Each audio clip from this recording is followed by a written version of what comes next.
Let me get straight to the point. This is one of the scariest stories I've ever heard. It was sent to me 2 years ago by someone named Gemini24, who has since deleted their Reddit account, and I have no idea what happened to them.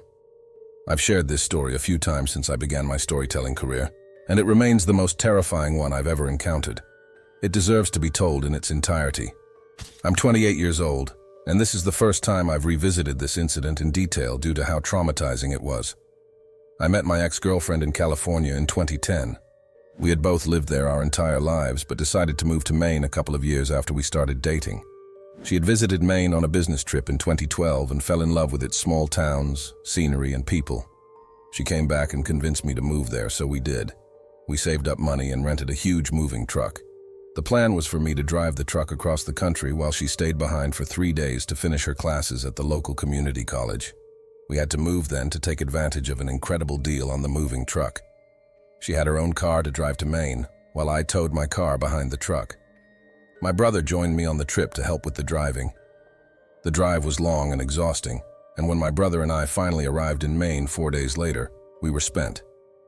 After unloading the truck and sleeping for about 16 hours, we decided to visit the small town of Belfast, about 14 miles from my new house. We ate at a family-owned seafood restaurant, rented a scary movie, and headed back home. My new house was in the middle of nowhere. During the day, the view of the lake in my backyard was beautiful, and the surrounding woods were picturesque. But at night, the house was incredibly creepy. It was surrounded by windows, and you couldn't see anything outside at night.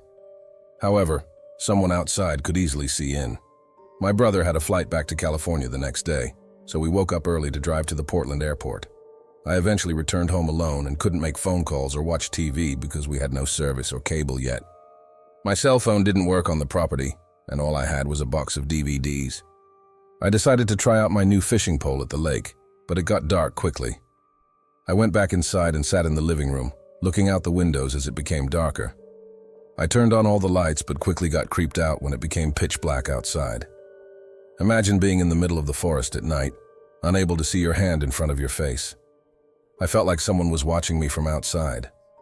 I hung up sheets over the windows to feel less exposed and tried to watch a funny movie to shake off the feeling, but it didn't work. I was tired, so I decided to sleep on the couch.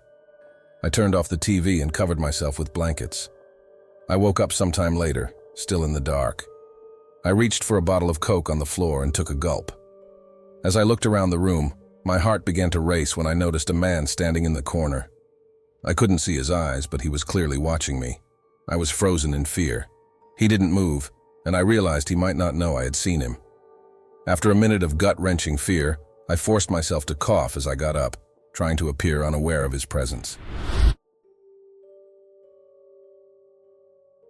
I slowly walked to the bathroom, closed the door, and locked it.